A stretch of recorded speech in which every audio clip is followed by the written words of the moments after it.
Bismillahirrahmanirrahim. Assalamualaikum warahmatullahi wabarakatuh. Alhamdulillah nahmaduhu wa nasta'inuhu wa nastaghfiruhu wa na'udzu billahi min shururi anfusina wa sayyiati a'malina. May yahdihillahu fala mudilla lahu wa may yudlil fala hadiya lahu. Wa asyhadu an la ilaha illallah wahdahu la syarika lahu wa asyhadu anna Muhammadan 'abduhu wa rasuluhu alladzi la nabiyya ba'dahu fa ibadallahi sinafsi wa iyyakum bil qur'an fazal muttaqun. Allah Ta'ala fi kitabil aziz, ya ayyuhalladzina amanu taqullaha haqqa tuqatih wa la tamutunna illa wa antum muslimun. Ya ayyuhalladzina amanu taqullaha wa qulu qawlan sadida yuslih lakum a'malakum wa yaghfir lakum dhunubakum wa may yuti'illah wa rasulahu faqad faza fawzan 'azima. Amma ba'da sabal hadis kitabullah wa huda Muhammadin sallallahu alaihi wa alihi wasallam wa syarrul umuri muhdatsatuha wa kullu muhdatsatin bid'ah wa kullu bid'atin dhalalah wa kullu dhalalatin finnar. Bapak Ibu sedang sholat maghrib dan sholat isya Masjid Al-Muhajirin, semoga Allah senantiasa mengikuti amal kita bersama. Di hari ini insyaallah ta'ala kita lanjutkan kajian kita terkait dengan masalah pembahasan kitab tauhid allati huwa haqqullah 'alal 'abid. Pembahasan kitab tauhid, pembahasan tentang hak Allah yang wajib untuk ditunaikan oleh setiap hamba secara individu. Pembahasan masalah tauhid adalah pembahasan tentang masalah keyakinan, tentang masalah iman. Sangat beda Bapak Ibu memuliakan ketika seseorang mengkaji tentang masalah fikih. Dalam masalah fikih ketika dibahas banyak orang tertarik tentang masalah tata cara sholat, tata cara sholat sunnah, tentang khilafiyah, tentang masalah awal dari ketika masalah niat hingga masalah ketika baca iftidah, ketika takbiratul ihram, apakah di atas telingakah, sejajar telingakah, apakah sebauka dan sebagainya. Orang tertarik. Tapi cukup banyak pula orang-orang di antara kaum muslimin, mereka ketika bahas tentang masalah iman ini agak cuek terkadang. Di satu sisi Bapak Ibu Allah muliakan, kaitan iman inilah pula di antara beberapa hal yang bisa menyelamatkan seorang hamba dari adab Allah Subhanahu wa Ta'ala. Nanti Bapak Ibu coba dilihat dalam satu tafsir, contoh tafsir Bekadir misalnya, ketika menafsirkan dalam satu surat, yaitu surat yang keempat, di ayat yang ke-40. Surat apa itu?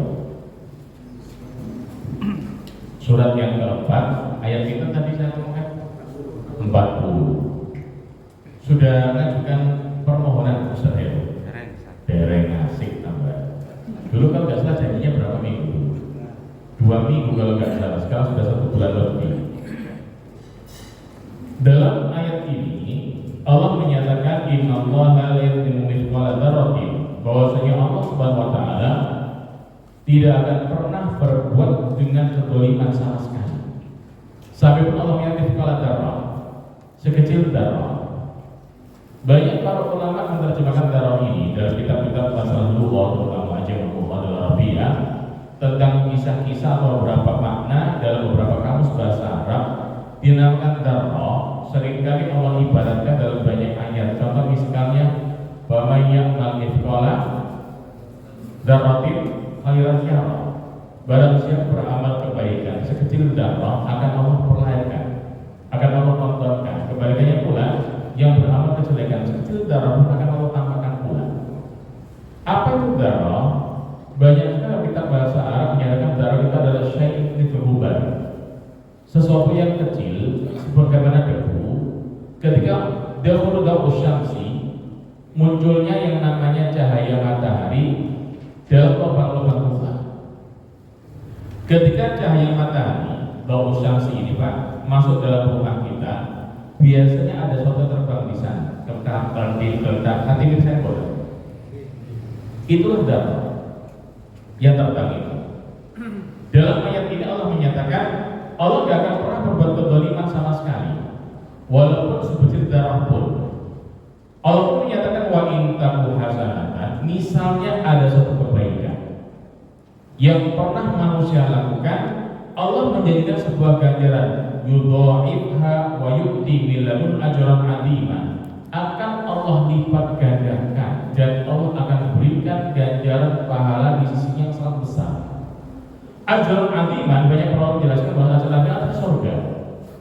Allah kasih ganjaran surga gara-gara apa? Beramal kebaikan atas dasar iman tadi, walaupun cuma sebesar darah. Sampai pun ada sebuah riwayat dalam Sahih ini, Bapak Ibu memuliakan, tentang kisah orang-orang yang Allah izinkan memberikan syafaat kepada para penduduk ahli neraka, yang Allah pun menyatakan satu kali kepada mereka, irji'u faman wajadtum fi qalbi mithqala habatin khardalin min imani. Mas, kamu kembali ke neraka jahanam sana, jadilah di antara penghuni neraka tersebut faman wajadtum fi qalbi. Misalnya kau temukan di antara penduduk neraka tersebut dalam hati mereka fi qalbihi mithqala habatin khardal min iman, ada sekecil yang namanya butiran debu dari iman yang mereka miliki, keluarkan mereka ke semuanya. Fakhrijuhum minan nar, keluarkan dari neraka jahanam. Ini satu contoh bagaimana di antara kerahmatan atau kasih sayang Allah Subhanahu wa taala, Allah siapkan bagi hamba-hamba yang beriman, yang Allah khususkan di antara hamba-hamba yang memiliki iman dalam hatinya, keyakinan.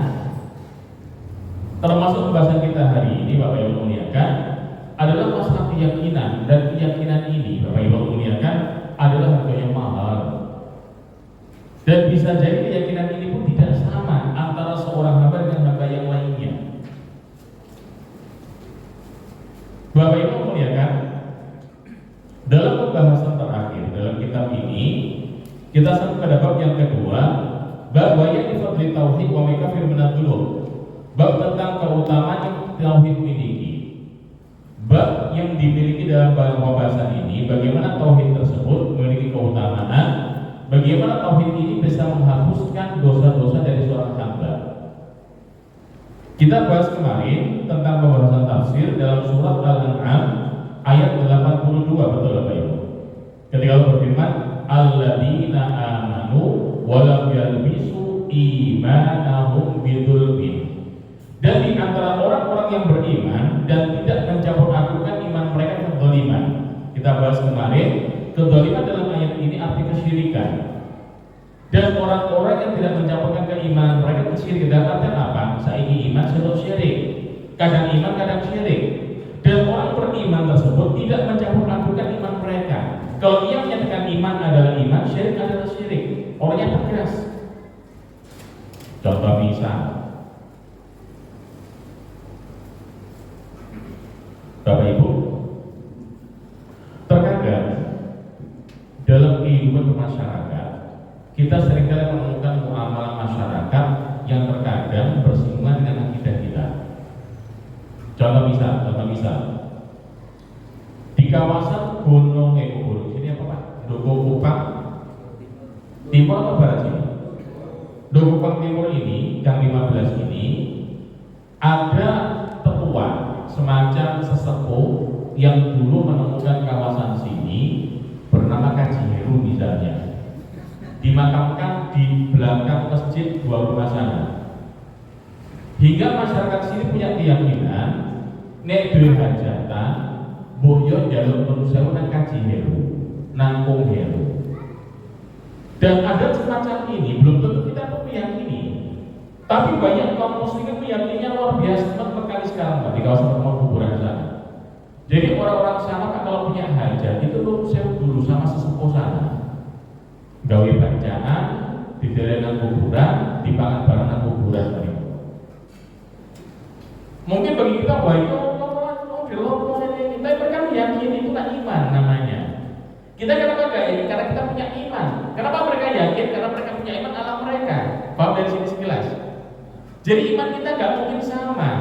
Lah dari sini Allah tuntut bagi orang beriman dengan pelajaran yang benar, materi yang benar, yang kemudian dari iman yang mereka yakini tersebut, mereka tidak mencampurkan ada iman dengan kesyirikan, dengan kebatilan akidah yang batil. Yang Allah jamin, ulaika lahumul amnu, mereka Allah jamin yang namanya keamanan. Arti keamanan ini Bapak kita bahas kemarin pada bulan yang lalu adalah keamanan dari ancaman azab Allah Subhanahu wa taala serta keamanan dari masuknya dari neraka jahanam. Dia akan diamankan oleh Allah Subhanahu wa taala akan dimasuk ke neraka. Allah masuk dalam surganya Allah Subhanahu wa taala. Yang kedua, Allah menyebut kalau muhtadun, itulah komunitas masyarakat orang-orang beriman yang sudah tertuju dari Allah Subhanahu wa taala. Lagi pembahasan yang kedua hari ini Bapak Ibu memuliakan, kita bahas dalil yang kedua adalah satu riwayat dalam Sahih Al-Bukhari, dalam Kitabul Anbiya, juga dalam Sahih Muslim, dalam Kitabul Iman. Dalam kisah ini seorang sahabat bernama Ubadah bin Samit radhiyallahu anhu, beliau menceritakan bahwa Nabi sallallahu alaihi wasallam dawuhnya tentang itu. Nabi sallallahu alaihi wasallam dawuhnya tentang, perhatikan Bapak Ibu. Beliau menyatakan, "Man syahida alla ilaha illallah." Barang siapa di antara kalian, kita bahas dulu sampai tuntas, kemudian kita jelaskan satu-satu. Barang siapa di antara kalian syahidah, mempersaksikan bahwa tiada roh yang berhak disembah kecuali Allah Subhanahu wa taala, wahdahu la syarika lahu, satu-satunya yang berhak disembah, bukan yang lainnya. La syarika lahu, tiada sekutu bagi Allah Subhanahu wa taala. Yang kedua, dan orang-orang ini pula wa anna Muhammadan abduhu wa rasuluh, dan siap mempersaksikan bahwasanya Muhammad sallallahu alaihi wasallam adalah hambanya Allah dan rasulnya Allah Subhanahu wa taala. Wa syahida anna Isa abdullah wa rasuluh, dan siap mempersaksikan bahwasanya Isa bin Maryam adalah hambanya Allah, rasulnya Allah Subhanahu wa taala. Wa kalimatuhu alqaha ila Maryam, dan kalimat yang Allah sebutkan, yang Allah tiupkan pada Maryam alaihissalam wassalam, wa ruhun minhu, dan roh yang Allah kepada Maryam, wal jannata haqqun, dan siap bersaksi bahwasanya surga adalah ada dan benar adanya, wan nar haqqun, dan bersaksi bahwa neraka adanya ada dan hak adanya di sisi Allah Subhanahu wa taala. Orang-orang semacam ini, persaksian tersebut, adkhalahumul jannata ala ma kana minal amal, Allah akan siapkan surga apapun amal yang pernah mereka perbuat sebelumnya. Kalimat ini Bapak Ibu muliakan adalah sebuah kalimat susunan kata-kata, sebuah susunan kalimat jumlah syartiyah. Man amila kada dapatnya ini, man ya'mal kada dapatnya ini, yang beriman seperti dapatnya ini. Mirip dengan kalimat seperti ini Pak. Man soma Ramadan iman wa ihtisaban, sapa sira sing poso Ramadan dengan dasar iman mengharap sisi Allah Subhanahu wa taala. Rasul menyatakan bahwa para ulama tetap mendapati Allah singkat ampunan atas dosa lampau. Sampai dalam hadis ini yang bersaksi dengan masalah poin A, B, C, D, E, Allah akan masuk surga apapun amal yang mereka miliki, yang pernah mereka lakukan. Kita bahas pelan-pelan Bapak Ibu muliakan dalam kalimat man. Rasulullah dawuh man, siapapun di antara kalian, di antara manusia, syahidah, yang mempersaksikan. Perhatikan Bapak Ibu muliakan, dinamakan syahadat adalah di antara pembuka seorang hamba Allah Subhanahu wa taala dari orang-orang non-muslim menjadi seorang muslim ketika dia ucap kalimat la ilaha illallah. Persaksian semacam ini adalah persaksian yang wajib untuk dipenuhi syarat-syarat dan rukunnya. Dan hendaknya seorang muslim yang bersaksi betul-betul menjaga jangan sampai persaksian tersebut dibatalkan oleh amaliyahnya. Bapak Ibu mungkin ada di antara panjenengan yang ketika naik pangkat itu ada sumpah jabatan. Nanti misalnya berarti ngamalan-ngamalan betul. Nanti ngalami betul.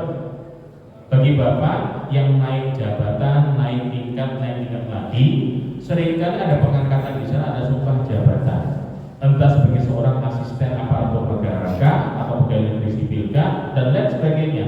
Ada sumpah misalnya yang mengucapkan, dan sumpah tersebut, saksian tersebut ada pembatalnya pula. Apa pembatalnya di antaranya? Ketika seorang karyawan melanggar norma-norma serta aturan dari kepegawaian. Betul apa ya? Betul apa ya? Betul apa ya?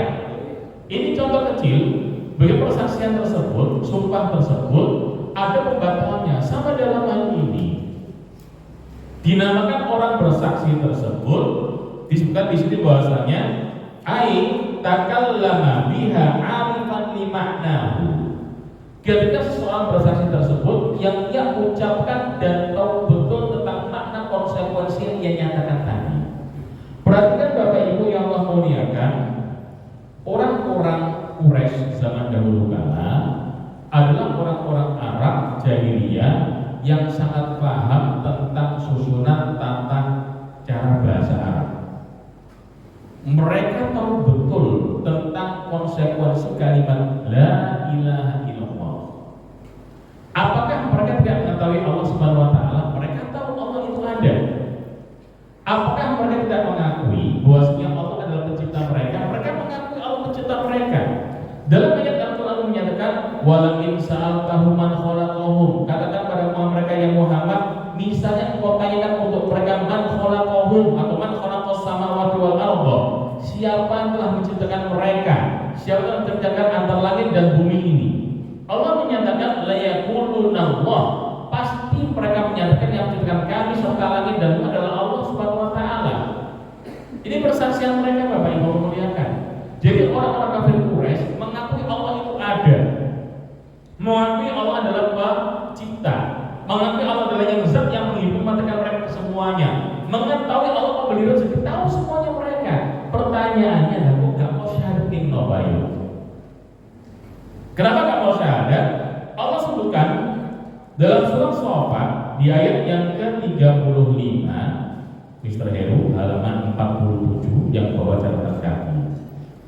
Di situ ada yang namanya suatu ayat yang Allah menyatakan innahum kanu idza qila lahum la ilaha illallah yastakbirun. Orang-orang Arab zaman dahulu kala ketika dikatakan kepada mereka katakan la ilaha illallah, mereka sombongnya luar biasa Bapak Ibu. Enggak mau terima. Padahal mereka tahu Allah yang telah menciptakan mereka, yang ngasih hidup, mati serta rezeki mereka. Tahu mereka pencipta langit dan bumi, tempat mereka tinggal di bumi ini adalah Allah, mereka tahu pun. Tapi ketika menyatakan katakan la ilaha illallah, mereka mampu sombong. Kenapa mereka sombong? Wa yaquluna a inna la tariku alihatina li syai'in majnun. Mereka ngomongnya Bapak Ibu, apakah kami menyatakan kalimat la ilaha illallah demi mengikuti orang-orang gila ini, yaitu Nabi sallallahu alaihi wasallam, yang dia adalah penyair yang juga gila. Mereka tahu konsekuensinya la ilaha illallah. Karena apa Bapak Ibu muliakan?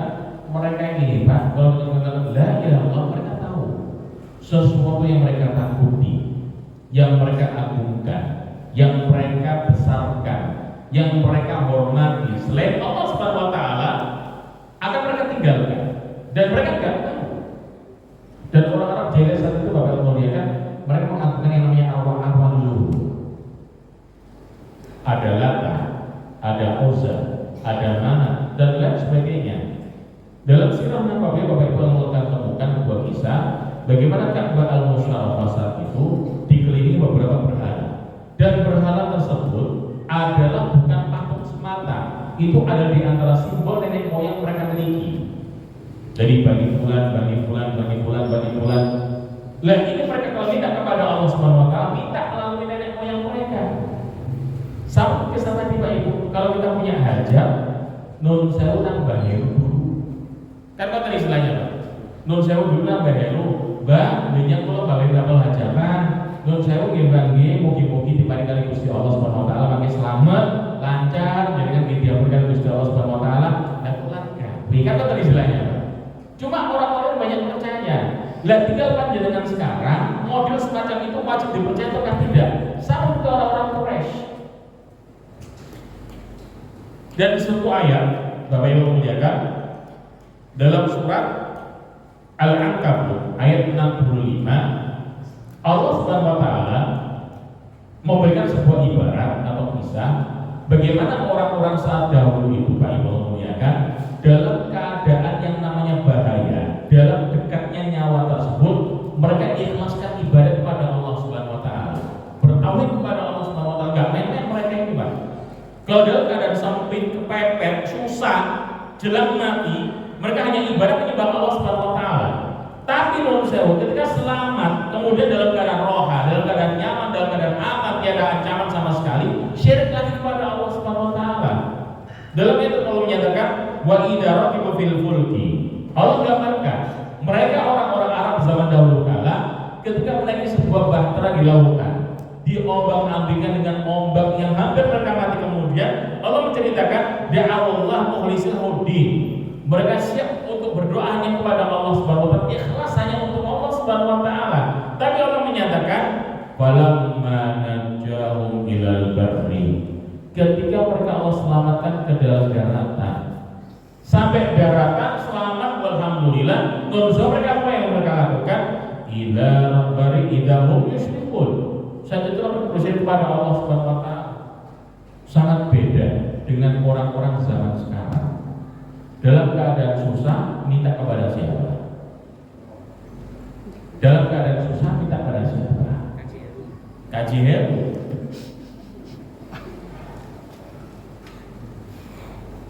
Bapak Ibu yang memuliakan, ini sekilas mawon dalam sebuah siaran televisi GTV kalau nggak salah saat itu, di salah satu klub sepak bola Kota Sidoarjo akan mengadakan pertandingan di syuting itu Pak, diliput ya Pak ya, diliput di sana sama pembawa bilang gini di antaranya.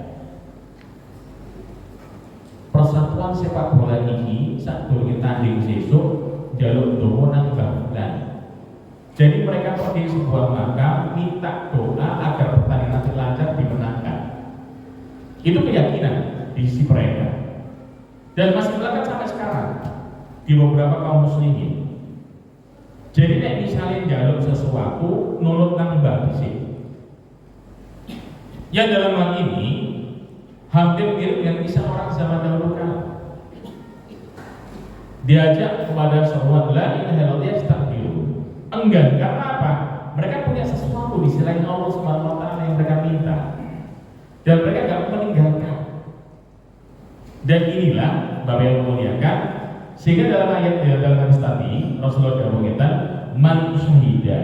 Siapapun di antara kalian mempersaksikan Allah ilaha illallah dengan keyakinan yang mereka miliki, ilmu yang mereka miliki, amilan bimuqtadhaha, serta siap beramal dengan konsekuensi yang telah mereka nyatakan. Contoh misalnya Pak Ibu muliakan, saya bersumpah atas nama Allah Subhanahu wa taala sebagai seorang pegawai perusahaan A untuk siap melaksanakan A, B, C, D, E, F, G.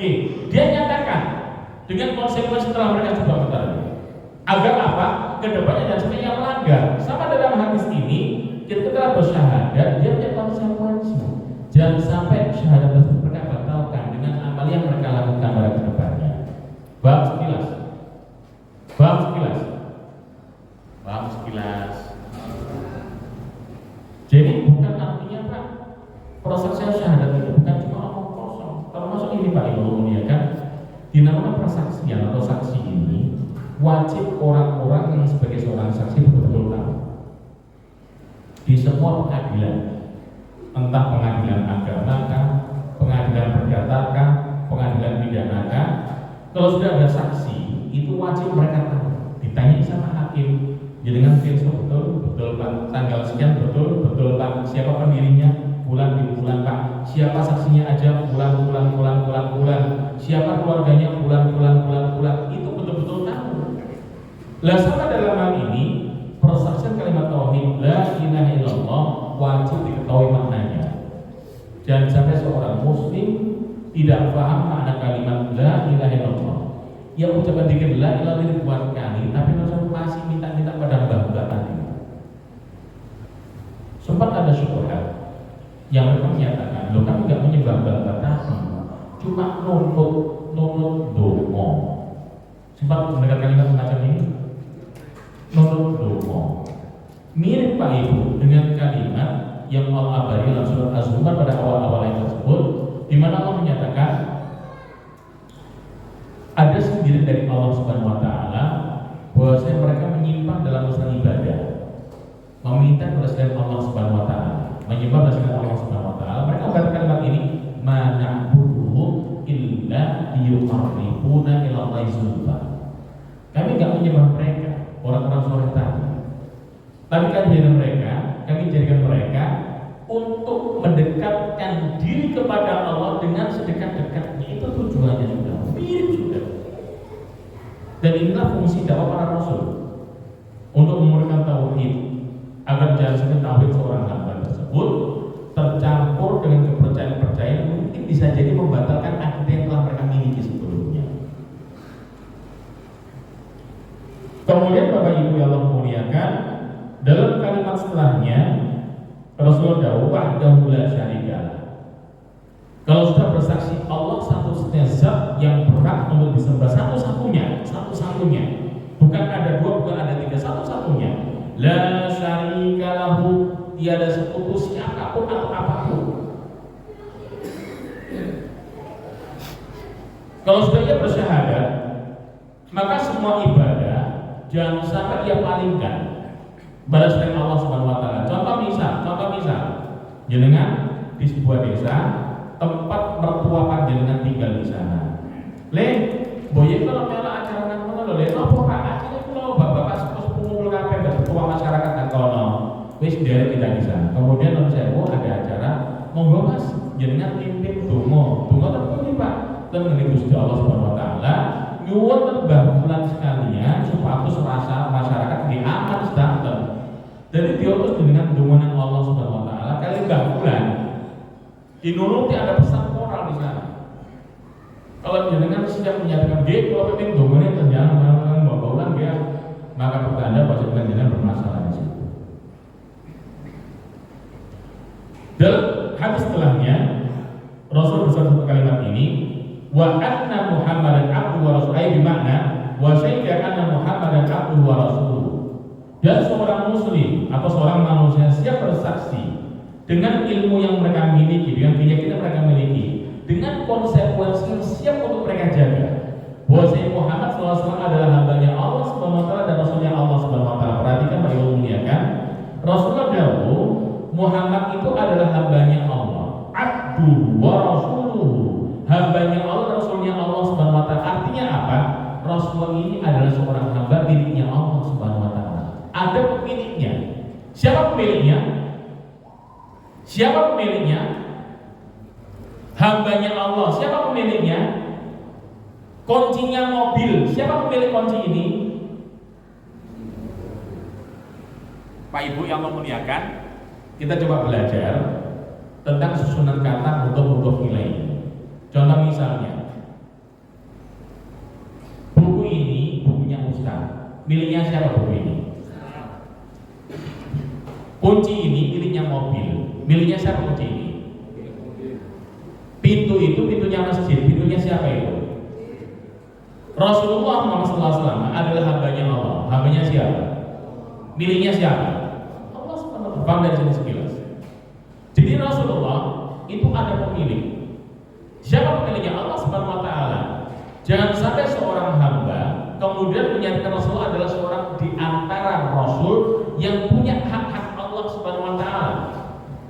Dia pemiliknya Allah Subhanahu wa taala. Dia miliknya Allah. Tidak memiliki sifat-sifat rububiyah serta uluhiyah.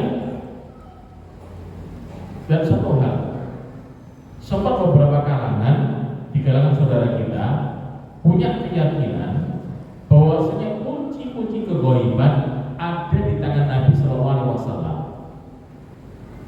Di satu sisi, Nabi menyatakan, wala aqulu lakum inni malak wala a'lamul ghaiba. Aku tidak menyatakan pada kalian aku adalah malaikat dan aku tidak tahu ilmu ghaib. Allah sendiri menyatakan dalam ayat Al-Quran, bagaimana Rasulullah menyatakan beliau tidak tahu tentang masalah ilmu ghaib. Jangan sampai seorang menyatakan Nabi tahu ilmu ghaib, kunci ghaib di tangan Nabi Sallallahu Alaihi Wasallam.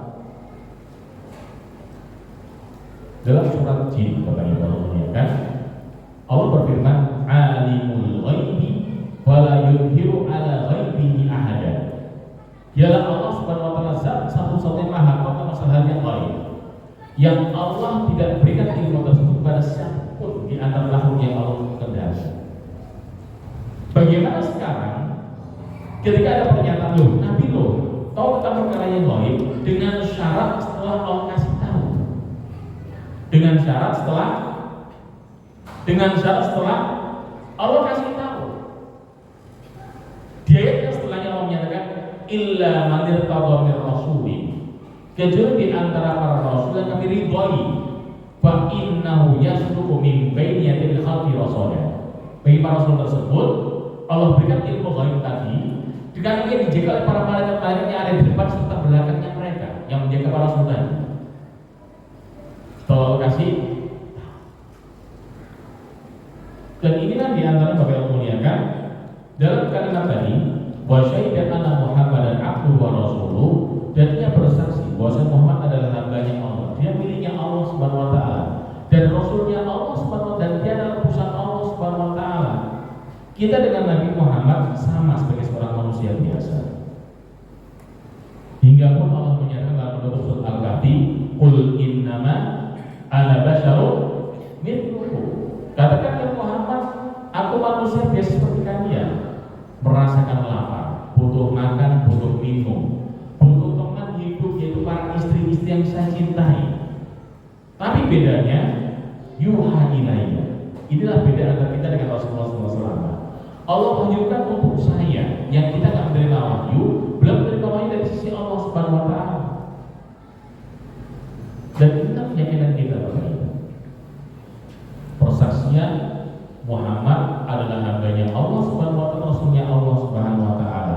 Ada konsekuensi yang wajib kita penuhi bersama tentang iman bahwasanya Rasulullah Muhammad SAW adalah hamba dan rasulnya Allah Subhanahu wa taala. Di antaranya adalah al-imanu bihi. Wajib betul-betul mengimani bahwasanya Rasulullah Muhammad SAW adalah betul-betul hamba Allah, rasulnya Allah Subhanahu wa taala. Wajib kita imani keberadaan Muhammad ditunjuk oleh Allah Subhanahu wa taala atas wahyu yang Allah tetapkan, nyebut nama Muhammad, menentukan Muhammad di antara manusia terbaik di sisi Allah Subhanahu wa taala. Yang kedua, wa tasdiqu fima akhbar. Siap untuk membenarkan semua berita-berita yang beliau bawa. Entah masuk akalkah ataupun tidak masuk.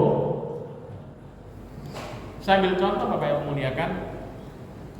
Ada beberapa dokter yang mengajar di beberapa kampus yang mereka menyatakan bahwasanya hadis tentang Isra dan Mi'raj sangat tidak masuk akal. Mereka sendiri menyatakan hadis Isra dan Mi'raj nggak masuk akal. Kenapa nggak masuk akal? Masa Allah Subhanahu wa taala ditawar? Ketika Rasulullah menerima perintah sholat sebanyak 50 kali sholat kan, turun ke langit yang kesekian berjumpa Nabi Musa alaihissalatu wassalam, beliau menyatakan inna umat kama tutiku, umatmu gak mampu yang Muhammad, minta kepada Allah keringanan hingga dilakukan Allah 5 kali hingga sisa 5 kali sholat. Betul apa ya? Orang-orang Mu'tazilah, para dokter ini menyatakan hadis ini sangat tidak masuk akal. Masa Allah kok ditawar-menawar? Termasuk mereka menyatakan tentang masalah keutamaan kota Makkah dan kota Madinah yang Allah istimewakan sebagai tanah-tanah suci di sisi Allah Subhanahu wa taala, termasuk tanah suci kota Palestina sana. Mereka menyatakan bahwasanya Allah ini enggak adil. Masa kok membedakan antara muka bumi ini? Boleh disamaratakan, kedudukannya sama dan sebagainya. Itu namanya Allah Maha Adil.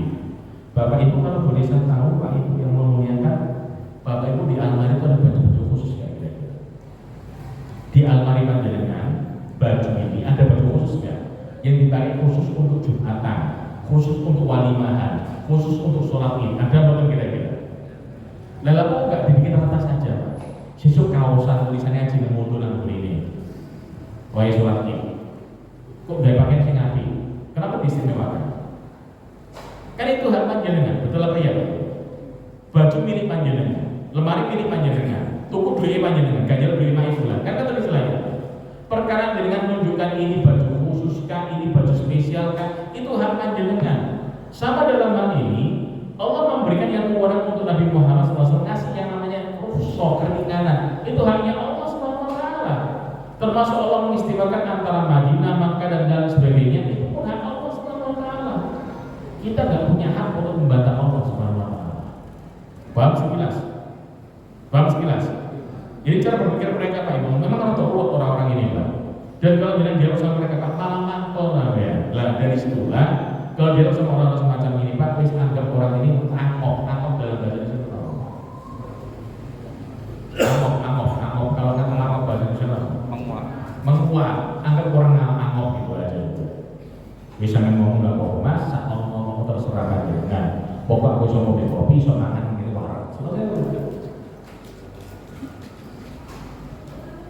Dalam kalimat setelahnya Bapak Ibu muliakan, Rasulullah dalam ngeten, wa Isa Abdullah wa Rasulullah, wa Sayyidah ana Isa Abdullah wa Rasulullah. Dan mereka di antara umat manusia ini setelah bersaksi bahwa tiada roh yang kecuali Allah Subhanahu wa taala, bersaksi Muhammad adalah Rasul dan Nabi Allah Subhanahu wa taala, dan bersaksi pula bahwasanya Isa bin Maryam adalah hamba dan rasulnya Allah Subhanahu wa taala. Artinya apa?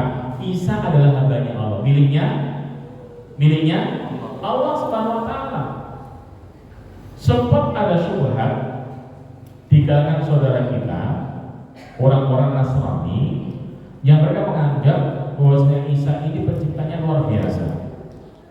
Bagaimana Allah menciptakan Isa itu, Pak Ibu muliakan, kata mereka, perhatikan ini istimewa, ada roh Tuhan di sana. Ada seorang wanita suci nggak bersama laki-laki hamil dari rohnya Allah Subhanahu wa taala. Menurut saya, Allah sempat memberikan semacam gambaran untuk kita bersama, termasuk untuk mereka bahwasanya Allah menyatakan inna mathala Isa indallahi kamathali Adam. Permisalan penciptaan Isa di sisi Allah Subhanahu wa taala kayak kisahnya Adam alaihissalatu wassalam. Khalaqahu min turab. Allah mencipta dari yang namanya tanah. Tsumma qala kun fayakun. Kemudian Allah menyatakan jadi selesai urusan dan satu hari. Allah Subhanahu wa taala menciptakan manusia dari sekian banyak cara. Allah pernah menciptakan manusia tanpa bapak, tanpa ibu. Mungkin buatan kira-kira. Siapa dia? Adam alaihissalatu wassalam. Lebih hebat dari Isa bin Maryam. Kalau Isa kan tanpa bapak. Allah pun pernah menciptakan seorang manusia dari seorang laki-laki tanpa ibu. Siapa dia? Hawa, istri Adam alaihissalatu wassalam. Lebih unik lagi, tanpa ibu, tanpa proses lahir. Hingga dengan Isa pula, dari Isa bin Maryam ini, Allah ciptakan beliau alaihissalatu wassalam tanpa seorang ayah. Dan itu mungkin di sisi Allah Subhanahu wa taala. Bagi mereka luar biasa, bagi kita pun luar biasa. Karena apa? Allah pernah menciptakan lebih dahsyat dari itu semuanya. Bab sekilas. Ini akidah kaum muslimin Bapak Ibu ya. Jadi bukan berarti kita melecehkan Isa dan kita hormati beliau. Kita agungan beliau dengan para rasul yang lainnya pula di antara ulul azmi di mata Allah Subhanahu wa taala. Tapi penciptakan Isa bin Maryam, Allah menggambarkan mirip kayak kisah Adam. Qul kun fayakun, Allah menyatakan jadi selesai urusan. Allah zatnya sebab ada.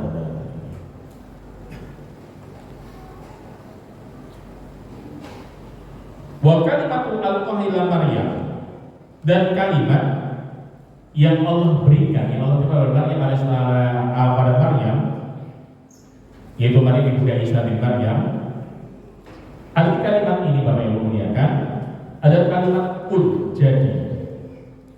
Kalau Allah sudah jauh jadi, maka Allah jadikan, Allah realisasikan. Kita bukan Allah Subhanahu wa taala, Allah zatnya serba Bapak Ibu.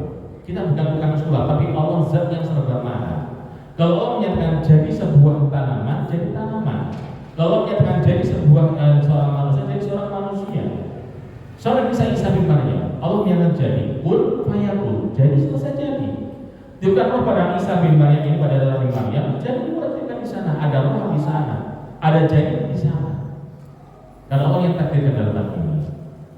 Termasuk dalam hal ini pula Rasulullah Dawud wa ruhum minhu, dan roh yang Allah ciptakan dari Maryam alaihissalatu wassalam.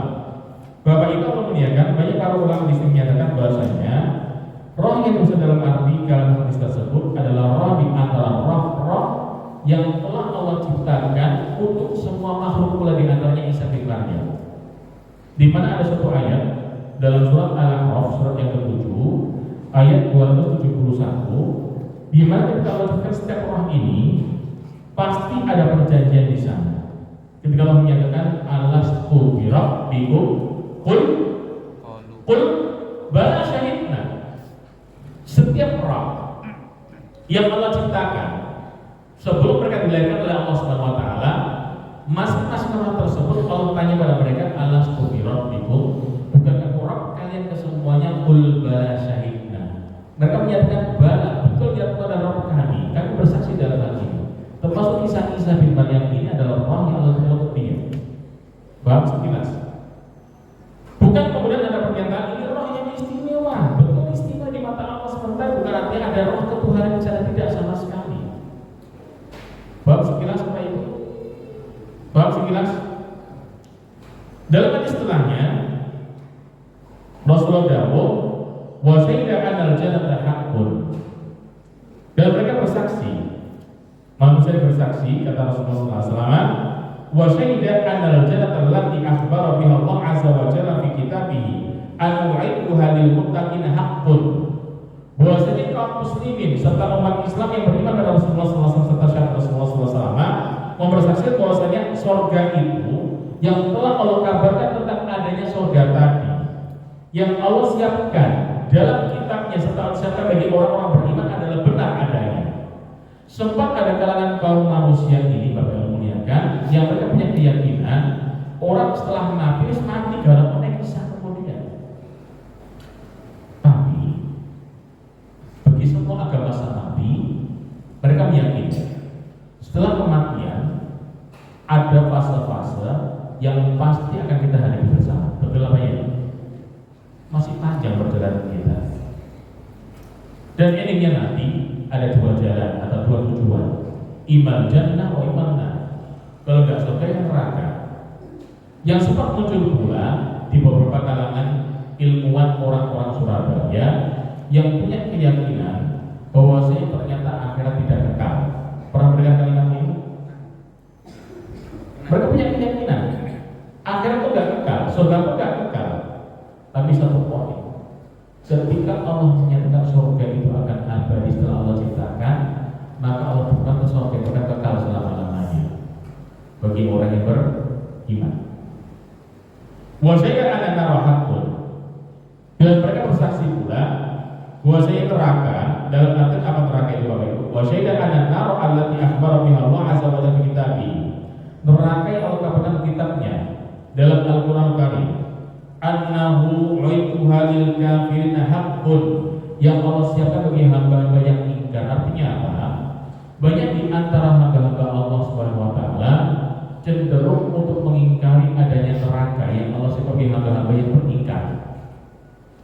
Allah ancam bagi para hamba yang enggak menurut. Allah kabarkan tentang masalah iman, mereka enggak menurut. Allah kabarkan tentang masalah surga, enggak menurut. Allah kabarkan tentang masalah amal saleh, enggak menurut. Allah siapkan neraka yang bagi orang-orang yang ingkar adalah benar adanya. Dan bagi hamba yang telah beriman dalam artian bersaksi semacam itu pula, Rasulullah dawuhnya kepada ibu persaksian masalah syahadat Allah ilaha illallah, persaksian tentang masalah Muhammad SAW adalah hamba dan Rasulullah Allah Subhanahu wa taala, persaksian bahwasanya Isa bin Maryam adalah Rasulnya Allah Subhanahu wa taala, persaksian bahwasanya surga adalah ada, persaksian bahwasanya neraka adalah ada. Walaupun saat ini kita tidak melihat, mereka meyakini karena faktor iman. Rasulullah kemudian jauh, adkhalahullahu jannata ala makan minal amal. Allah akan siapkan surga apapun amal yang pernah mereka lakukan, min khairin aw min syarrin, baik itu amal yang jelek ataupun amal yang baik yang mereka lakukan. Ini sebuah keistimewaan tentang ilmu tauhid bagi hamba Allah Subhanahu wa taala yang mereka siapkan imannya, mereka teguhkan imannya, mereka kuatkan keyakinannya. Karena apa? Adanya sebuah optimisme keyakinan Allah siapkan kebahagiaan kelak pada hari akhirat, itu surga Allah Subhanahu wa taala. Mungkin ada dulu ya, silakan ada dulu.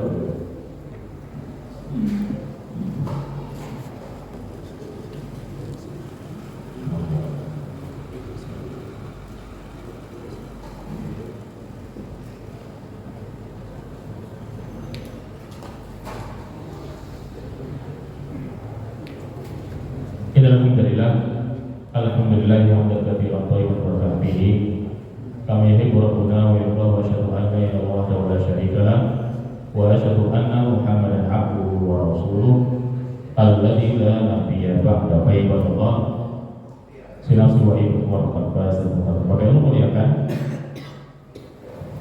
dalam kalimat penutup tadi Rasulullah dahulu yang bersaksi tentang 5 poin di atas tersebut, Rasulullah menjamin satu kalimat adkhalahullahu jannata ala makana minal amal, akan mengesahkan masuk surganya Allah Subhanahu wa taala apapun amal yang pernah mereka lakukan min khairin ay min sholahin aw mustasadin, baik itu amalan yang baik atau amal jelek.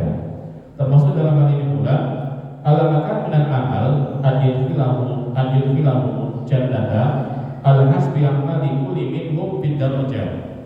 Allah akan masuk surga sesuai dengan derajat amal yang pernah melakukan. Jadi Allah masuk surga sesuai dengan derajat amal dan iman yang mereka miliki dan mereka lakukan. Mengingat surga itu ada tingkatannya. Dalam Sahih Al-Bukhari, Nabi pernah tahu kalimat ini Bapak Ibu memuliakan, inna fil jannati mi'ata darajatin. Bahwasanya Allah Subhanahu wa taala Allah ciptakan surga sebanyak 100 tingkatan. A'addahallahu lil mujahidin fi sabilillah. Yang Allah siapkan 100 tingkatan tersebut bagi para mujahidin fi sabilillah. Itu bagi para mujahidin. Belum yang lain. Rasul menyatakan ma baina darajataini kama baina sama wal ardi. Antar tingkatan tersebut, poin 1 dengan tingkatan yang kedua, jaraknya antara langit dan bumi. Fa idza sa'altumullaha nabi dawuhkan, kalau jenengan minta kepada Allah surganya Allah Subhanahu wa taala, perhatikan permintaan yang kita minta kepada Allah Subhanahu wa taala. Rasul ajarkan fas'aluhul firdausa. Minta kepada Allah bukan surga yang paling ringan atau yang paling rendah. Mintalah kepada Allah Subhanahu wa taala surga yang paling tinggi di sisi Allah Subhanahu wa taala, bernama surga Firdaus. Rasulullah dahulu fa innahu awsatul jannati, surga Firdaus ini terletak di tengah-tengah, wa ala jannah, dan yang paling tinggi di antara surga yang Allah siapkan. Arahu, Rasulullah menceritakan, aku melihat bahwa Arsyur Rahman, aku lihat di atas surga Firdaus ada Arsy Ar-Rahman, singgasananya Allah Subhanahu wa taala. Ada pertanyaan, kalau ada Arsy Ar-Rahman, apakah pertanda Allah butuh yang namanya singgasana?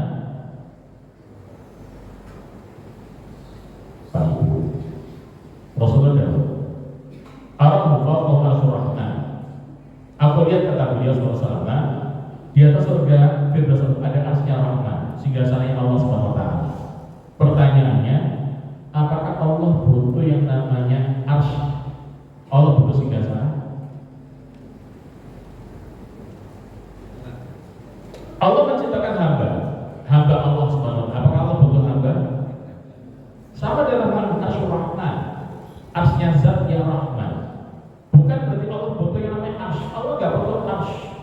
Allah menggambarkan di sana ada singgasananya arsy Allah Subhanahu wa taala. Di atas Firdaus. Wa min tufatul anharul jannah. Dari asal tersebut pula Allah kisahkan di sini atau Rasul kisahkan di sini, di surga Firdaus nantinya sekian banyak sungai-sungai mengalir dari situ muaranya. Ini pesan dari Nabi sallallahu alaihi wasallam yang memuliakan, bagaimana di antara keutamaan tauhid tersebut seorang hamba bisa masuk surga, bisa menggapai surga Allah Subhanahu wa taala. Tetap optimis. Sejelek apapun amal yang pernah kita lakukan, tetap optimis Allah Maha menerima taubat. Sekecil apapun amal pernah kita lakukan, tetap optimis Allah punya kehendak yang bisa melipat gandakan ganjaran dari amal tersebut. Dalam surat apa tadi yang saya ceritakan? An-Nisa ayat 40. Wallahu ta'ala bisawab. Mungkin itu saja sebentar saya sampaikan. Mungkin ada pertanyaan Bapak Ibu terkait masalah materi ini. Kira-kira jelas Bapak? Hari ini kalau siapa agak sedikit guyon nggak ada ibaratnya. Saya maksimalkan untuk jangan paham materi kali ini. Satu maksimalkan untuk dipahami, nantinya tolong untuk diamalkan dan diyakini. Inilah di antara keimanan yang wajib kita yakini, Pak, dengan harapan di antara poin-poin yang bisa memberikan surganya Allah Subhanahu wa taala. Mau bertanya?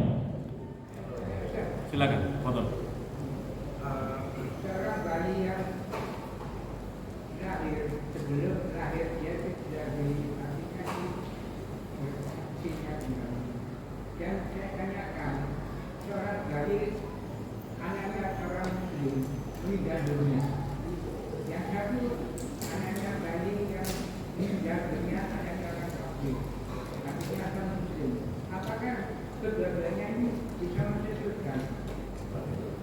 Bapak Ibu punya pertanyaan terkait kisah seorang bayi dari seorang muslim dan bayi dari seorang non muslim. Rasulullah dalam kalimat bahwasanya bayi seorang muslim mengikuti agama orang tuanya. Temannya di mana kira-kira? Bayi seorang muslim mengikuti agama orang tuanya. Temannya di mana kira-kira? Bayi seorang non muslim mengikuti agama orang tuanya pula. Walaupun nggak punya yang namanya dosa, orang-orang bayi dari dosa, itu yang menyatakan jauh itu Nabi. Kita hanya menyatakan samina, bukan mendengarkan kita selesai urusan. Itu urusannya Allah Subhanahu wa taala, bukan urusan kita. Kenapa bukan urusan kita? Allah telah menunjuk Nabi sebagai penjelas. Beliau telah menjelaskan bayi ini adalah di antara tabungan para orang tua, amalnya orang tua. Nek misalnya orang muslim, pasti anaknya akan menjadi muslim kalau meninggal dunia ketika dalam masalah usia bayi. Sama dalam hal ini pula, orang tua non muslim berupaya sebagai orang non muslim. Dia kemudian punya anak mati ketika bayi, agama pun ikut orang tuanya. Wallahu ta'ala. Mengenai yang tadi, kalau kita minta sowan ke Mbah Heru, nah ini baik. Nah, apakah itu membatalkan Islam? Jika tidak, atau ini, apakah kembali lagi kita ke Allah Subhanahu wa taala? Apakah mohon ampunnya seperti apa? Apakah sholat atau Kaitan masalah amalia yang seringkali kalangan kaum muslimin atau umat Islam terkadang masih punya pengagungan pada selain Allah Subhanahu wa taala. Termasuk contoh kecil aja lah, ketika kita mau camping sama anak-anak didik kita, para anak SD, SMP, SMA, pasti ada pesan di antara para guru atau bilang gini, nek moyo itu sembarangan loh ya, nek moyo belum saya bisa perampilan seperti ini, Pak. Sama seperti itu, pengagungan terhadap selain Allah Subhanahu wa taala. Dan itu penyimpangan, terus penyimpangan. Dan bagi orang-orang yang awam masih bisa kasih udur, selama itu belum nyampe pada mereka. Dan bagi umat Islam yang tahu, wajib menyampaikan sebetulnya bahwa ini bukan sebuah kepercayaan benar. Kepercayaan ini kurang tepat, jadi dinyatakan salah, dinyatakan aja kurang. Sama seperti ini Bapak yang memuliakan, ada orang punya keyakinan, sebentar aja Pak Ibu ya, ada punya keyakinan, nek pas tanggal 12 Rabiul Awal itu, kalau orang-orang adakan acara ulang tahunnya Nabi akan datang. Itu kan keyakinan mereka. Bagi orang yang paham bisa menyampaikan dengan cara yang pelan, dengan cara yang baik dan pelan. Sama dalam Al-Quran maksud itu tadi, ketika ada orang yang keyakinan bahir itu sih biasanya bahwa selamat yang ngomong ini. Nah itu jangan bahir lulur saya bisa berkata itu kan keyakinan batil. Dia kita menyampaikan cara yang baik. Nek memang itu benar, contohnya opo kan gitu ya. Harus ada penguat. Harus ada penguatnya. Nek memang itu salah, kita kasih penguat bahwa itu salah. Apa penguatnya? Dalil dari Al-Quran dan Sunnah. Yang lain Pak Imam punya kan? Cukup gitu. Semoga bermanfaat dari Allah Subhanahu wa taala. Hilaf murni dari kebijakan menggunakan aku lupa ada